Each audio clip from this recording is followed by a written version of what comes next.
अमेरा कदल श्रीनगर में कल हुए ग्रेनेड हमले में जख्मी हुए 19 साल लड़की राफिया का आज अस्पताल में इंतकाल हो गया।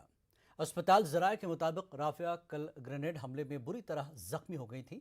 राफिया की लाश जब हजरत बल में वाक़ उनके घर पहुंचाई गई तो पूरे इलाके में गम व गुस्से की लहर दौड़ गई। वालिदैन और दीगर रिश्तेदारों के साथ साथ हमसाया और इलाके के दीगर लोगों ने जनाजे में शिरकत की। राफिया ने हाल ही में 12वीं जमात के इम्तहानात में काफ़ी अच्छे नंबरात के साथ कामयाबी हासिल की थी। राफिया की मौत के साथ इस ग्रेनेड हमले में मारे गए अफराद की तादाद 2 हो गई है। एक बुजुर्ग शख्स की कल ही मौत हो गई थी। इस वाक़े में 2 दर्जन अफराद जख्मी भी हो गए। जख्मियों में एक पुलिस एहलकार और डॉक्टर भी शामिल हैं।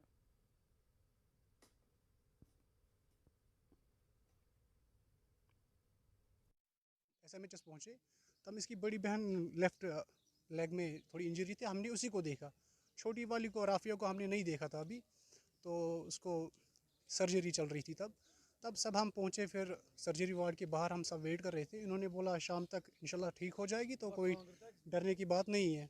तो हम सब वेट कर रहे थे, मोहल्ले वाले सब पहुँच गए। फिर हम वहाँ वेट कर रहे थे शाम तक। तो इन्होंने बोला ज़्यादा यहाँ भीड़ लगाने की ज़रूरत नहीं है, आप सब वापस जाइए, 2 आदमी यहाँ रह सकते, फिर ठीक है। तो फिर हम 2 वहाँ रह गए थे, 2 बंदे, बाकी सब घर निकले। तो सुबह सवेरे हमें फ़ोन आया कि उनकी डेथ हो गई है। श्रीनगर में कल हुए ग्रेनेड हमले के खिलाफ एहतजाज किया गया। लोगों के ग्रुप और एक कारपोरेटर ने एहतजाज किया। उन्होंने हमले में आम शहरियों की हलाकत के खिलाफ एहतजाज किया। एहतजाजियों ने इसको वहशियाना हरकत करार दिया। घंटा घर में भी कैंडल मार्च का एहतमाम किया गया।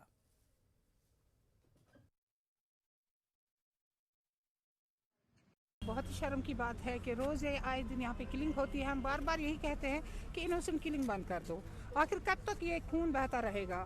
क्या मुद्दा था उनका, क्या मकसद था उनका ऐसे इनोसेंट लोगों को मार के और इतनी भीड़ भाड़ वाले इलाके में ग्रेनेड फेंकना? मतलब ये तो इंसानियत का एक कत्ल हुआ है, एक कश्मीरियत का कत्ल हुआ है। एक छोटी बच्ची को मारा गया जो 10th क्लास की टॉपर भी थी। ये खून रेजी हम चाहते कि यहाँ से जल्द से जल्द बंद हो, और यहाँ पे हम अमन का पैगाम देने के लिए आए कि हम यहाँ पे अमन के लिए खड़े हैं। हम कश्मीर में चाहते कि सिर्फ अमन रहे, इसी के लिए हम यहाँ पे आए। मिलिटेंट एक बार फिर अवामी मकामात पर ग्रेनेड हमलों का सहारा ले रहे हैं। दिफाई माहिरीन का कहना है कि मिलिटेंटों की तादाद में कमी आई है, इसलिए मिलिटेंट तंजीमें अपनी मौजूदगी का एहसास दिलाने के लिए ऐसी कार्रवाइयां करती हैं। पेश है हमारे जम्मू कश्मीर एडिटर मनोज कौल की ये रिपोर्ट।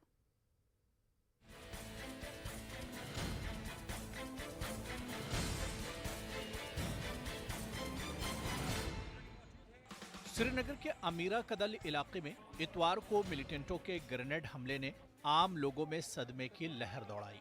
ग्रेनेड धमाके में एक लड़की समेत 2 अफराद हलाक हुए हैं, जबकि 20 अफराद जख्मी हुए। दिफाई माहिरीन का कहना है कि ऑपरेशन ऑल आउट की वजह से सरगर्म मिलिटेंटों की तादाद में कमी आ रही है और इन्हें हथियारों की भी कमी का सामना है। इसलिए मिलिटेंट तंजीमें ऐसे हमलों का सहारा ले रही हैं क्योंकि इन हमलों में अफरादी कुव्वत और गोला बारूद की कम जरूरत पड़ती है।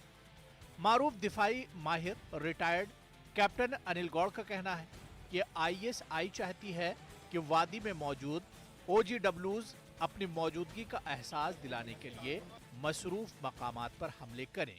जो टेररिस्ट हैं वो कम तादाद में हैं।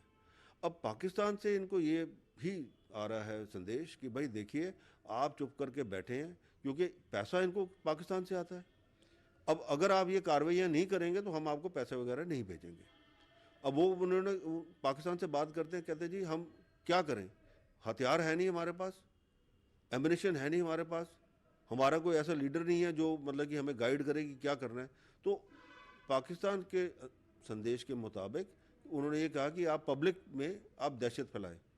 आपने देखा ये पिस्टल किलिंग्स हुई इससे पहले, और ये ग्रेनेड अटैक भी उसी संदर्भ में है कि पिस्टल किलिंग्स और ग्रेनेड अटैक। आप पॉपुलेटेड एरिया में जहाँ पे भी मार्केट प्लेस है, कुछ है, वहाँ ग्रेनेड फेंक दीजिए ताकि लोगों में थोड़ी दहशत फैले। कैप्टन गौर का कहना है कि मुस्तकबिल में इस तरह के हमलों में इजाफे का खदशा है क्योंकि जम्मू कश्मीर में सियासी सरगर्मियां आने वाले दिनों में जोर पकड़ने की उम्मीद है।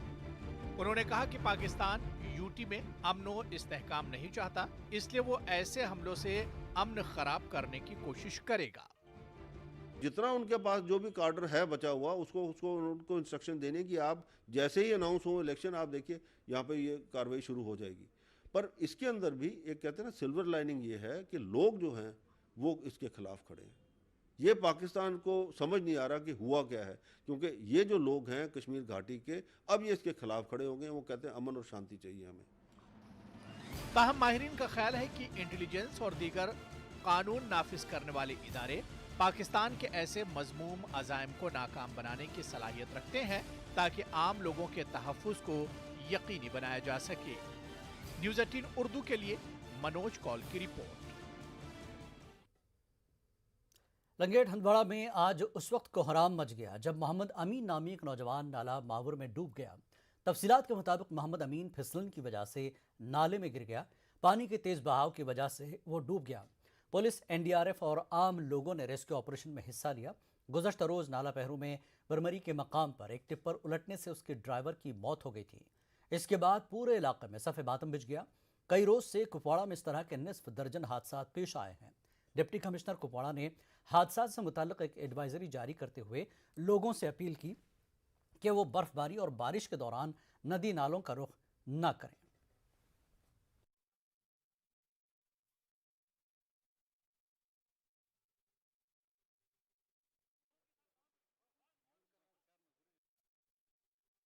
टीम, लेकिन जैसे सिविलियंस यहाँ खड़े किनारे पे बैठे हैं ऐसे वो भी बैठे हैं, क्योंकि उनके पास सामान ही नहीं है। कि एक तरफ तो बैन दी गई है कि इलीगल सैंड एक्सट्रैक्शन के लिए, लेकिन उसके बावजूद भी रात भर यहाँ लोग मशीनें लगाते हैं और सैंड एक्सट्रैक्ट करते हैं, जिसकी वजह से यहाँ बड़े बड़े ट्रंचेस बने हुए हैं, बड़ी बड़ी खाएँ बनी हुई है। और सुबह अगर आम आदमी भी कहीं कोई भी यहाँ से जा सकता है, निकलने की कोशिश करेगा, कहीं ना कहीं वो ट्रंच जाके वहाँ से निकलना बहुत ही मुश्किल है। पीपल्स कॉन्फ्रेंस जम्मू कश्मीर की खुसूसी पोजीशन को बहाल करने के लिए लगातार जिद्दजहद करती रहेगी। ये बात पार्टी के नायब सदर अब्दुल गनी वकील ने जम्मू में मीडिया से बात करते हुए कही। उन्होंने जम्मू के पार्टी हेडक्वार्टर पर पार्टी वर्करों की एक मीटिंग से खिताब किया। कुछ खवातीन ने पीपल्स कॉन्फ्रेंस में शमूलियत इख्तियार की। वकील ने कहा कि मरकज़ को चाहिए कि वो जम्मू कश्मीर में असम्बली इंतखाबात मुनक़्क़िद करवाने से पहले रियासत का दर्जा बहाल करे ताकि ज़्यादा से ज़्यादा लोग इंतखाबात में शिरकत करें। सबसे पहले हमारी कोशिश होगी, अगर लोगों का दिल जीतना चाहते हैं तो रेस्टोरेशन आर्टिकल 370 होना चाहिए। ये जम्मू के भी हित में है, ये कश्मीर के हित में, क्योंकि एक ब्रिज था जम्मू कश्मीर और मुल्क के दरमियान, जिससे एक मेल जोल था, एक दूसरे के नज़दीक हम थे। उन्होंने इस ब्रिज को मिसमार किया। हमारा ये मुतालबा होगा, हम पुरअमन जुद्दजहद हमारी जारी रहेगी आर्टिकल 370 के रेस्टोरेशन के लिए। और दूसरा, हम चाहते हैं स्टेटहुड पहले ही ग्रांट हो, और ताकि लोगों की ज़्यादा से ज़्यादा पार्टिसिपेशन हो जाए असेंबली इलेक्शन में। अगर सरकार चाहती है दुश्मन को दिखाना कि यहाँ ज़्यादा से ज़्यादा लोग पार्टिसिपेशन में हिस्सा लेते हैं, तो उनको चाहिए कि वो स्टेटहुड ग्रांट करे। PDP general secretary Ghulam Nabi लून हांजुरा ने कहा कि नई दिल्ली के पास कोई इख्तियार नहीं कि वो जम्मू कश्मीर के लिए वज़ीर आला मुंतखब करे। वो श्रीनगर में पार्टी हेडक्वार्टर पर एक मीटिंग में शिरकत के बाद मीडिया से बात कर रहे थे। उन्होंने कहा कि बीजेपी हुकूमत ने कश्मीर को मुल्क का ताज होने का एजाज छीन लिया है। हांजुरा ने कहा कि पीडीपी इंसाफ की लड़ाई जारी रखेगी। देखिए, हमें कभी दिल्ली की तरफ नहीं देखा है। हमने, हमारे लीडर ने उस वक्त, उस मुश्किल वक्त में भी दिल्ली की तरफ नहीं देखा है। हमारा इस पे एतबार है, एतमाद है कि जिसको बनाते हैं उसको लोग बनाते हैं, यहाँ की आवाम उसको इक़्तिदार में लाते हैं। ये नहीं है कि दिल्ली सरकार यहाँ बनाएगी चीफ मिनिस्टर को या किसी को। जो पार्टी जितनी मजबूत होगी यहाँ ग्राउंड लेवल पे, उतनी वो आगे बढ़ेगी। उसमें दिल्ली का कोई दखल नहीं हो। जो हमारे हुकूक थे उनको छीना गया, दफ़ा 370 को हटाया गया, 35A को हटाया गया, जो कि इंडियन कॉन्स्टिट्यूशन ने हमें दिया था। ये किसी और ने नहीं दिया था। उसको उन्होंने गैर कानूनी तौर पे हटाया, गैर जमहूरी तौर पे हटाया। और क्या बात करेंगे वो, यहाँ जब देखते हैं कि यहाँ के लोग इस वक्त मर रहे हैं, भूख से मर रहे हैं। यहाँ के ये जो कारोबारी लोग हैं, यहाँ के दुकानदार हैं, यहाँ शिकारे वाले हैं, टैक्सी वाला है, किसी के पास कुछ नहीं है। उन्होंने हर एक चीज़ हमसे छीनी है। और इसीलिए हमने ये अहद किया है कि पीपल्स डेमोक्रेटिक पार्टी आखिरी दम तक इसके खिलाफ लड़ेंगी, इस जुल्म के खिलाफ लड़ेंगी। जोग्राफियाई सियासत में स्ट्रैटेजिक हक़ाइक़ हैरान कुन रफ्तार के साथ बदल सकते हैं और इससे पहले कि ममालिक इसका एहसास करें, फैसला कुन तब्दीलियाँ रूनुमा हो सकती हैं, जैसा कि सर्द जंग के रिवायती हरीफों रूस और पाकिस्तान के ताल्लुकात में तब्दीली देखी जा रही है। चीन, पाकिस्तान और रूस के करीब आने के साथ सिक्योरिटी माहिरीन का ख्याल है कि हिंदुस्तान को अपनी हिकमत अमली को नए सिरे से मुतय्यन करने और LOC, IB और LAC पर अपनी चौकसी बढ़ाने की ज़रूरत है। पेश जम्मू के करस्पॉन्डेंट समीर भट्ट की खास रिपोर्ट।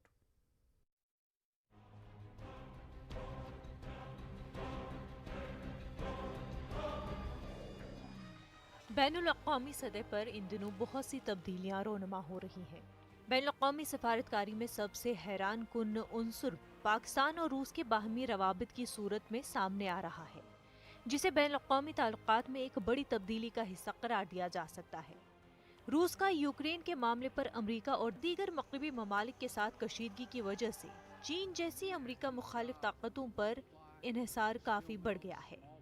दूसरी तरफ पाकिस्तान रूस के साथ अपने ताल्लुकात को गरमाने की कोशिश कर रहा है। इसका अंदाज़ा इस बात से लगाया जा सकता है कि पाकिस्तानी वज़ीर-ए-आज़म इमरान खान ने हाल ही में रूस का दौरा किया। इस तरह वो 23 सालों में रूस का दौरा करने वाले पहले पाकिस्तानी वज़ीर-ए-आज़म बन गए हैं। दिफाई माहिरीन वाज़े तौर पर रूस, चीन, पाकिस्तान और अफगानिस्तान के एक नए ब्लॉक के उभरने के इम्कान पर फिक्रमंद हैं, जो मुमकिना तौर पर हिंदुस्तान के लिए सिक्योरिटी के बड़े मसाइल का बाइस बन सकता है। लेकिन कुछ माहिरीन का कहना है कि हिंदुस्तान को फौरी तौर पर कोई खतरा नहीं है, क्योंकि रूस तवील अरसे से उसका आजमूदा दोस्त रहा है। उनका मानना है कि हिंदुस्तान अब एक सुपर पावर है और इसलिए न सिर्फ रूस बल्कि अमरीका भी उसके साथ अच्छे ताल्लुकात रखना चाहेगा। हालांकि हिंदुस्तान ने मुख्तलिफ बैनुल-अक़वामी प्लेटफॉर्म्स पर रूस मुखालिफ करारदादों के दौरान अमरीका का साथ नहीं दिया है। आज अमेरिका अगर हिंदुस्तान के साथ खड़ा हो रहा है वो इसलिए क्योंकि उसको अपना मुफाद है, क्योंकि उसको इंडो पैसिफिक ओशन के अंदर चीन को कंटेन करना है। आज हिंदुस्तान का इतना बोलबाला है कि वो मैक्सिमम जो कंट्रीज़ हैं आपकी, जो 140 कंट्रीज़ के बीच में उसका बोलबाला चलता है। मुमकिना तौर पर चीन, रूस, पाकिस्तान, ईरान और तुर्की की इलाकाई सलामती के इंतजामात के लिए कोशिशें बढ़ रही हैं। मजीद ये कि कयास भी किया जा रहा है कि इस तरह के गिरोहबंदी का मकसद क्वाड के बढ़ते हुए असर व रसूख का मुकाबला करना भी हो सकता है, जिसका हिंदुस्तान भी रुकन बन चुका है। सिक्योरिटी माहिरीन का कहना है कि चीन हिंदुस्तान की पोजीशन को कमजोर करने के लिए बेचैन है और इस तरह वो उन तमाम कुव्वतों के साथ आ सकता है जिनके भारत के साथ कोई बड़े या छोटे मसाइल हैं। इसलिए उनका कहना है कि रूस भी अपनी पॉलिसी बदल सकता है और जरूरत पड़ने पर अपने कौमी वफादात की खातिर हिंदुस्तान मुखालिफ ब्लॉक में शामिल हो सकता है। इस मंजरनामे में हिंदुस्तान को अपनी चौकसी बढ़ाना होगा और सरहदों पर अपने हिफाजती नेटवर्क को मजबूत करना होगा, खास तौर पर उन सरहदों पर जो चीन और पाकिस्तान से मिलती हैं। भारत को बड़ा आगे आने वाले वक्त में ये जो पावर री अलाइनमेंट हो रही है, इसका बड़ी मुस्तैदी से वॉच करना चाहिए और देखना चाहिए कि कैसे हालात बनते हैं। लेकिन रशिया जब तक भारत के साथ है, हमें उनका साथ नहीं छोड़ना चाहिए। हमें अपनी तैयारी रखनी है, हमें ये मान के चलना है कि ये मुल्क हमारे खिलाफ है और कभी भी हमारे साथ ये कर सकते हैं। हमारी दोस्ती रशिया के साथ है, पर ये नहीं उसमें हमने उसमें कहना कि ठीक है जी अब दोस्ती है तो हमारा सब कुछ। हमें अपना बॉर्डर जो है इंफ्रास्ट्रक्चर बढ़ाना है और वो जल्दी बढ़ाना है, क्योंकि चीन आपको पता है बिल्कुल बॉर्डर तक पहुंच गया है। सिक्योरिटी माहिरीन इस बात पर मुत्तफिक हैं कि हालांकि हिंदुस्तान ने अभी तक रूस पर मग़रिबी ममालिक की पाबंदियों के मामले में मोहतात रवैया इख्तियार किया है, लेकिन हिंदुस्तान के लिए आगे अहम चैलेंज दरपेश है। हिंदुस्तान को रूस की क़यादत या अमरीकी क़यादत वाले ब्लॉक्स में से किसी एक का इंतखाब करना पड़ सकता है। ये हिंदुस्तान के लिए हकीकी आजमाइश का वक्त होगा, क्योंकि एक गलती मुस्तक़बिल करीब में उसके लिए बड़े सिक्योरिटी मसाइल का बाइस बन सकती है। न्यूज़ 18 उर्दू के लिए जम्मू से समीर भट्ट की रिपोर्ट। कश्मीर न्यूज़ में एक बार फिर आपका खैर मकदम है। माहिरीन ने जोर दिया है कि डॉक्टर ब्रांड्स के बजाय जेनरिक अद्वियात तजवीज़ करें। श्रीनगर में आज जन औषधि दिवस के मौके पर एक तकरीब में शरीक लोगों ने वज़ीर आज़म का खिताब और इस प्रोग्राम से मुस्तफ़ीद लोगों से बातचीत बराह रास्त देखी। भारतीय जन औषधि परियोजना की नोडल अफसर डॉक्टर रफत ने कहा कि ये अद्वियात न सिर्फ सस्ती हैं बल्कि कारगर भी हैं। उन्होंने इस साल करोड़ रुपए मालियत की अद्वियात जम्मू कश्मीर के मरीजों को सस्ते दामों पर दी हैं। दीगर माहिरीन ने डॉक्टर्स पर जोर दिया कि वो मुख्तलिफ कंपनियों की अद्वियात लिखने के बजाय जेनरिक मेडिसिन ही मरीजों के नुस्खे में लिखें।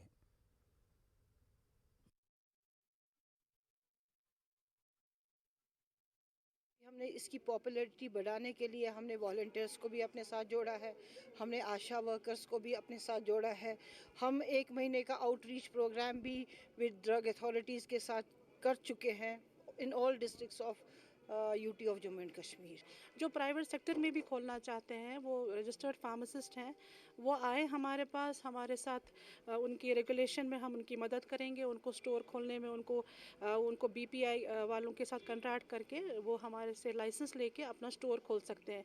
उनसे उनको रोज़गार भी मिलेगा और वो प्राइवेटली अपना काम भी करेंगे और लोगों को 50 to 90% इसमें डिस्काउंट देके वो लोगों को दवाइयाँ मुहैया कर सकते हैं। सो लोगों को ये बात ज़हननशीं करनी चाहिए कि अगर डॉक्टर्स उनको कोई भी दवाई ब्रांडेड भी लिखें तो वो जन औषधि केंद्र पे जाके वो एक सस्ती दवाई लें, क्योंकि अगर हम नज़र डालें जो आउट ऑफ पॉकेट एक्सपेंसेस हो रहे हैं वो बहुत ज़्यादा है।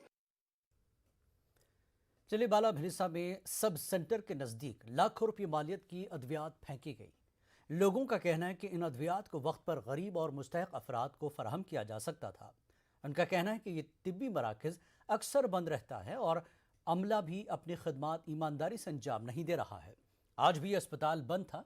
लोगों का कहना है कि बड़ी तादाद में लोग इस मरकज़ का रुख तो करते हैं मगर मायूस होकर वापस लौटते हैं। उन्होंने इस मामले की मुकम्मल जांच का मुतालबा किया है। सीएमओ डोडा का कहना है कि मामले की जांच होगी और कसूरवारों के खिलाफ सख्त कार्रवाई की जाएगी।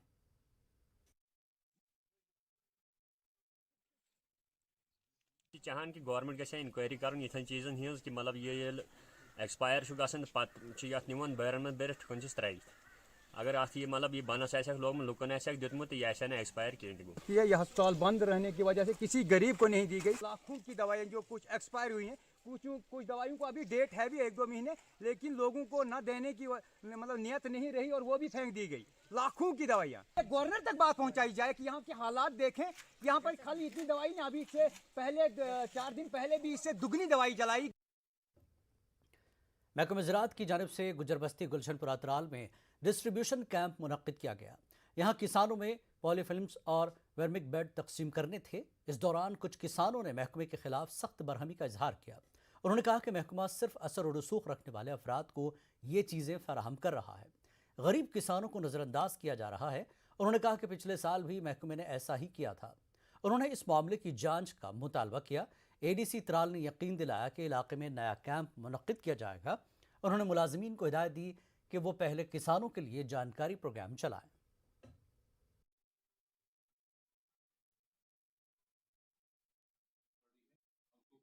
मसला यह है, एग्रीकल्चर वाले यहाँ बाड़ी के लिए तरपाल दिया है, अपने रसूख को दिया है, किसी के लिहाजदार को दिया है, गरीब को कोई देखता, गरीब को कोई नहीं देखता। दिया पिछले साल में कुछ स्कीम दिया, वो भी दिया नहीं, लिहाज पर और रसूख, गरीब को नहीं देखा है। क्या नहीं देना, हमें गरीब गुजरना, हम लोग कम जमान गुजरा, कहाँ ने कुछ नहीं दिया खुदा पाकी का।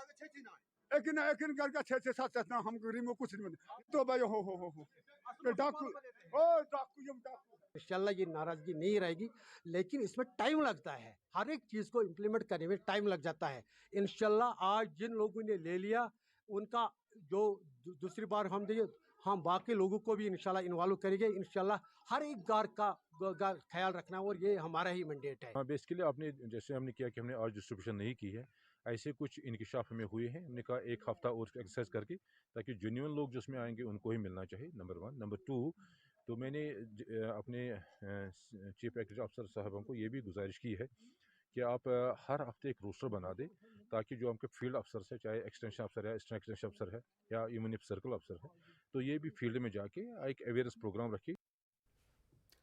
लगभग 3 साल के बाद तालीमी सरगर्मियां दोबारा बहाल होने के बाद एक बार फिर से जिला रामबन में अमले की कमी, स्कूलों की खस्ताहाली और महकमे तालीम की कारकर्दगी जेर बहस है। पेश रामबन से बिलाल बाली की ये रिपोर्ट।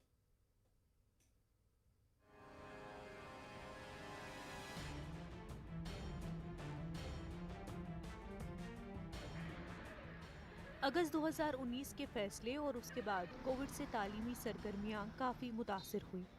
अब स्कूलों के दोबारा खुलने से वालिदैन और तलबा में नई उम्मीद जाग गई है।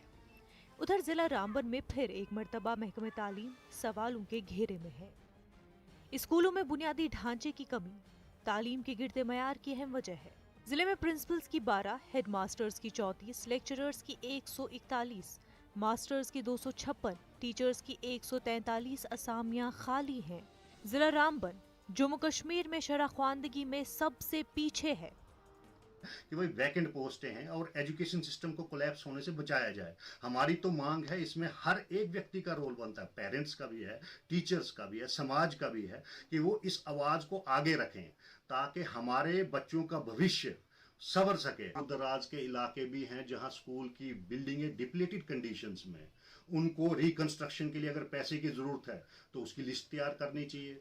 प्रायोरिटी बेस पे स्कूल का इंफ्रास्ट्रक्चर सुधारना चाहिए ताकि मैक्सिमम बच्चों की प्रेजेंस सिक्योर की जा सके और लोग इन गवर्नमेंट दायरे जो स्कूल हैं उनमें अपने बच्चों को पढ़ाए और अच्छी तालीम हासिल कर सकें बच्चे। जिला रामबन में तालीम के गिरते मयार और महकमे तालीम की नाकिस कारकर्दगी की सबसे बड़ी वजह टीचर्स की गैर कानूनी अटैचमेंट, असातिज़ा की बिला जवाज गैर हाजिरी, कोविड की आड़ में सरकारी दफातर में बैठे असातिज़ा और इमारतों की खस्ताहाली बताई जा रही है। Government middle school Siri, upper primary school Karol, UPS Paribas समेत सब डिवीजन रामसू बानिहाल और गोल के स्कूलों के असातिज़ा की गैर हाजिरी और अटैचमेंट पर कार्रवाई भी की गई है। चीफ एजुकेशन अफसर और जोनल एजुकेशन अफसर रामबन की तनख्वाह को भी रोक दिया गया है। डीसी ने डायरेक्टर एजुकेशन से जिले में तमाम खाली असामियों को पुर करने और तमाम सहूलियात को बेहतर बनाने के हवाले से एक रिपोर्ट भी भेजी है। जो भी ये deployments in gross violation of extend government rules जो उन्होंने इशू की है, those should be immediately cancelled, ताकि जो जहां सब्सटेंटिवली पोस्टेड है टीचर वहां पर जाए। जो स्कूल्स में हमारी शॉर्टेज है, specially in the category of principles, headmasters and lecturers, that has also been brought into the notice of the Director School Education and also to the Administrative Department. जब तक ये पोस्टें sufficiently और adequately fill up नहीं होंगी तो जो shortage of teaching staff है हमारे schools में वो कहीं ना कहीं impact होगा। Principal Secretary to the Government School Education Department Ramban में थे और उन्होंने हमें assure किया है कि ये जो खाली निशस्तें हैं, जो पोस्टें हैं उनको immediately भरा जाएगा। नीति आयोग की रिपोर्ट के मुताबिक जिला रामबन तरक्की के लिहाज से भी सबसे पीछे है। किसी भी समाज की तरक्की के लिए मयार तालीम का बेहतर होना अवलीन शर्त है। उम्मीद है कि जिले में तालीमी शोबे में पाई जा रही खामियों को दूर करने के लिए जल्द ठोस इक़दाम उठाए जाएंगे। कश्मीर न्यूज़ में एक बार फिर आपका खैर मकदम है। महकमे मौसमियात के डायरेक्टर सोनम लोटस ने कहा कि जम्मू कश्मीर के मुख्तलिफ इलाकों में 8 से 13 मार्च तक हल्की सी मुतदल बारिश या बर्फबारी का इम्कान है। उन्होंने कहा कि इस दौरान मौसम ज़्यादातर अबरालूद रहेगा। बालाई इलाकों में बीच बीच में बारिश या बर्फबारी हो सकती है। आज श्रीनगर में हल्की बारिश हुई।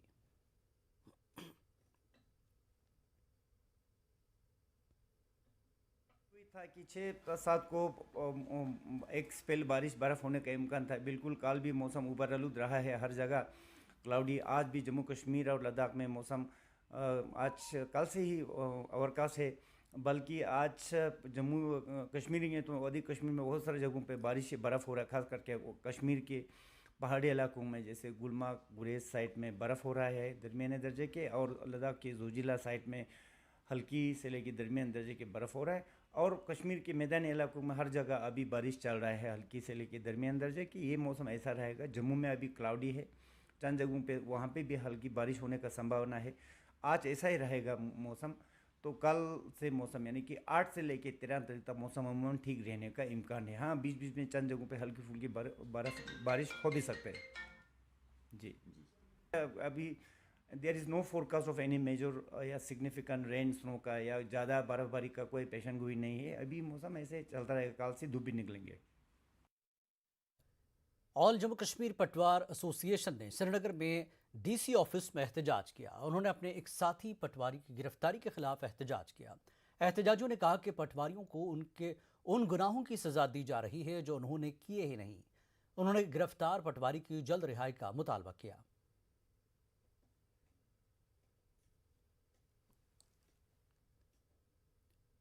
जम्मू के छत्ता इलाके में एलजी मनोज सिन्हा ने किसान मेले का इफ्तिताह किया। स्कॉट्स में मुनक्किदा मेले के दौरान उन्होंने नामंजूरशुदा horticulture and forestry, agriculture, engineering and dairy technology सहूलियात का भी संग बुनियाद रखा। बड़ी तादाद में किसानों ने शिरकत की।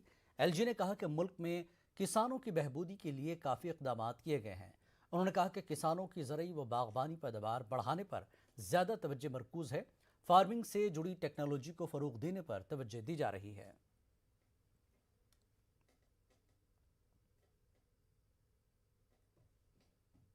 किसान भाइयों के लिए बेहतर किस्म के बीज से लेकर मार्केट तक की व्यवस्था को मजबूत बनाने की कोशिश की गई है। आदरणीय प्रधानमंत्री जी के मार्गदर्शन में पूरे देश में कृषि तथा हार्टिकल्चर की व्यवस्था लगातार बदल रही है। मात्र 3 सालों में देश में 11 करोड़ से ज़्यादा किसानों के खाते में 1.25 लाख करोड़ रुपए किसान सम्मान निधि के नाते हस्तांतरित किए गए। इसका एक बड़ा फायदा छोटे और मझोले किसानों को मिल रहा है, जो वर्षों से अपने को उपेक्षित महसूस करते थे।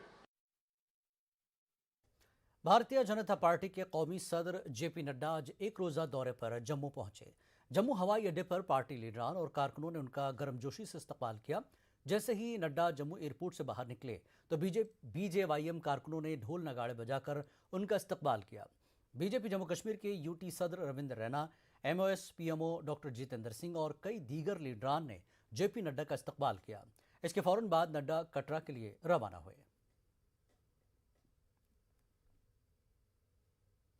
बीजेपी के कौमी सदर जेपी नड्डा जम्मू के दौरे पर हैं। जेपी नड्डा ने कटरा में माता वैष्णो देवी मंदिर के दर्शन किए। बाद में बीजेपी सदर ने पार्टी कारकुनों के साथ एक मीटिंग की। इस दौरान मरकजी वजीर डॉक्टर जितेंद्र सिंह भी उनके हमरा थे।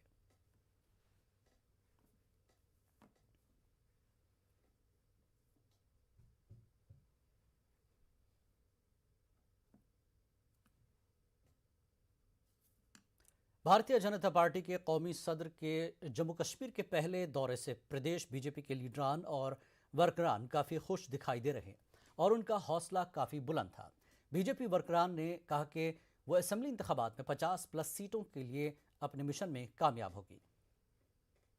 बीजेपी तैयार है और किन मुद्दों पर आप इलेक्शन? भारतीय जनता पार्टी 365 दिन काम करने वाली पार्टी है। मिशन 50+ को अपने अंतर मन में बसा करके काम करने के लिए तत्पर है, काम कर रहा है। पूर्ण बहुमत के साथ मिशन 50+ को पूरा करेगी।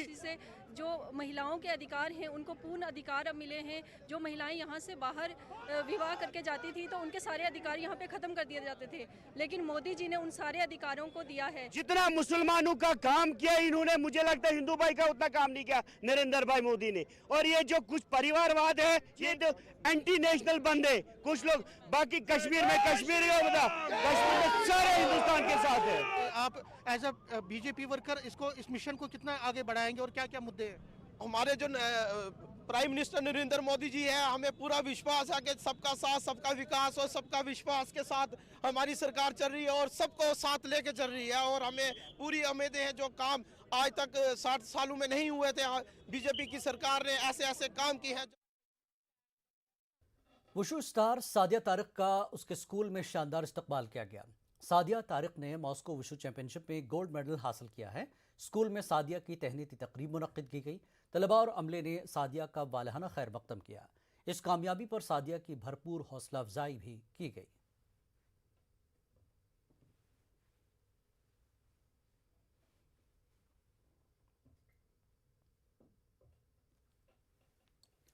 बारामूला में आज़ादी का अमृत महोत्सव के तहत खवातीन के आलमी दिन के हवाले से एक सेमिनार का इनेकाद किया गया। District legal service authority Baramulla ने वन स्टॉप सेंटर के इश्तराक से सेमिनार मुनक्किद किया। सेमिनार की सदारत DLSA की सेक्रेटरी बारामूला फारिका नज़ीर ने की। सेक्रेटरी DLS का कहना है कि मुआशरे में खवातीन को तशद्दुद और इम्तियाजी सलूक का सामना करना पड़ता है। खवातीन को उनके हुकूक की आगाही के साथ साथ मुख्तलिफ क़वानीन के बारे में जानकारी फराहम की गई।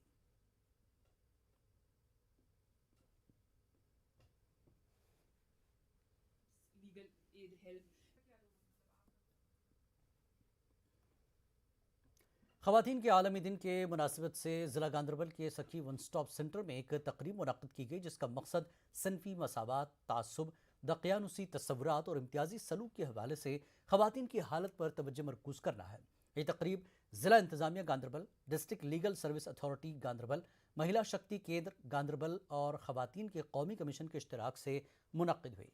माज़ूर ख़वातीन ने भी शिरकत की और अपने तजुर्बात और कामयाबियों का तज़किरा किया। तमाम शुरका ने सिनफी मसावात के पैगाम को फैलाने और एक बेहतर मुआशरा बनाने के लिए मिलकर काम करने के बारे में अपने ख्यालात का इजहार किया।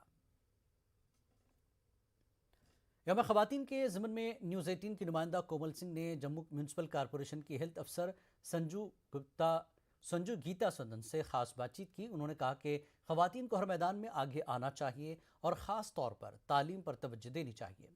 अपने महकमे की बात करते हुए संजू गीता सुदन ने कहा कि समाज की तरक्की के लिए कई इक़दाम किए जा रहे हैं। के स्पेशल वीक में डॉक्टर संजोगिता हमारे साथ मौजूद है, उनसे बात करेंगे। डॉक्टर संजोगिता, अक्सर देखा है आप महिलाओं की तारीफ करते हैं, कितना बड़ा गुण है ये?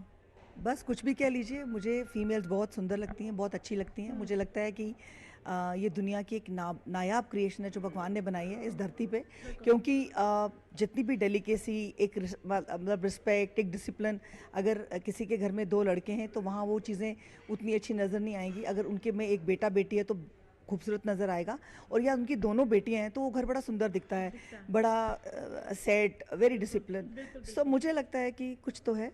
बिल्कुल, हम लोग बेटों की उम्मीद करते हैं, लेकिन बेटियों का भी होना घर में कितना ज़रूरी है? बहुत ज़रूरी है। मुझे लगता है कि जिनकी बेटियां हैं, दे आर द क्वींस, उनके वो तो रानियां हैं। मतलब कुछ मतलब अभी फीमेल बच्चियां आपके पास है तो मतलब you are one of the richest person of the world. आपको नहीं लगता कि सिर्फ 8 मार्च को महिलाओं को क्यों याद किया जाता है? औरत एक ऐसी हस्ती है, औरत एक ऐसी पावर है जो रोज़ एक ऐसे काम करती है, वो 2-2 घरों को संभालती है। रोज़ महिला दिवस नहीं मनाना चाहिए? हमें फील करना चाहिए कि रोज़ मनाना चाहिए ना। मैं मनाती हूँ ना, मैं सुबह उठ के शीशे के सामने खड़ी होती हूँ तो बोलती हूँ, वाह Sanjogita Sudan, you are the beautiful person of the world. Like फिर मेरा कॉन्फिडेंस ये हो जाता है। So I really work like anything. बहुत सारी लड़कियां जो डिमोरलाइज हो जाती हैं, नेगेटिव हो जाती हैं, तो क्या मैसेज देना चाहेंगे? मेरा एक ही मैसेज है उनको कि बस अपने पे यकीन रखें। वो बहुत खूबसूरत है, दुनिया की एक नायाब क्रिएशन है जो ऊपर वाले ने बना के नीचे भेजी है और उद्धार के लिए। जम्मू की कामयाब कारोबारी सिल्की धाई ने भी न्यूज़ 18 उर्दू से बात की और कहा कि उन्होंने कोविड के दौर में फूड बिजनेस शुरू किया था। उन्होंने कहा कि अपनी सख्त मेहनत और घर वालों की मदद से वो अपने मकसद में कामयाब हो पाई हैं।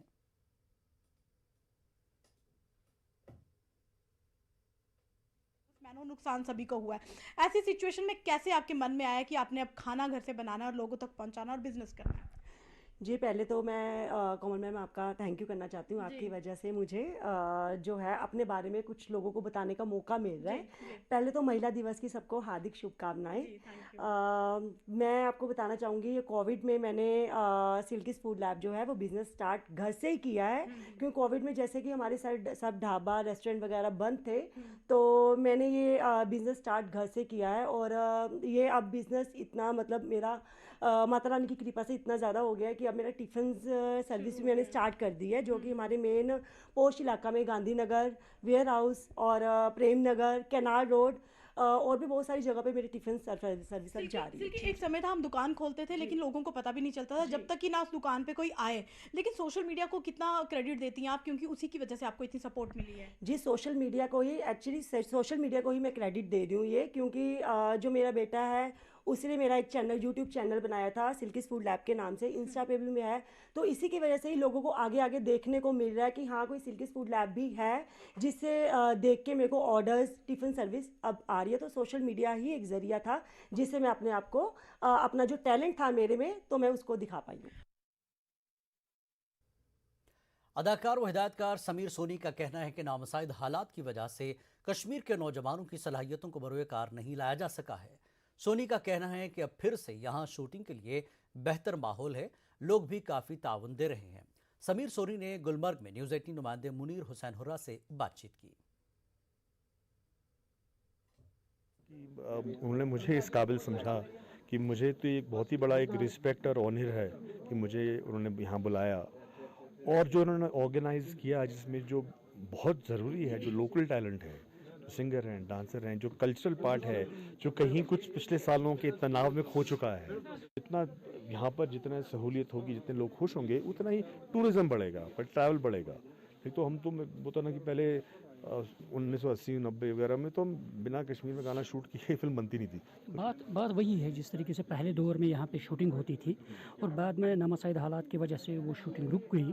और आप लोग बॉलीवुड स्विट्ज़रलैंड जाते हैं, मुख्तलिफ ममालिक में जाते हैं, तो एक बेहतरीन जगह अपने देश के अंदर एक खूबसूरत जगह है, तो क्या कुछ आप यहाँ से वापस जाके बॉलीवुड को किस तरह यहाँ पे रागिब करना है, उसको डाइवर्ट करना है ताकि यहाँ पे शूटिंग हो और गुलमर्ग के अंदर, कश्मीर के मुख्तलिफ वादियों के अंदर?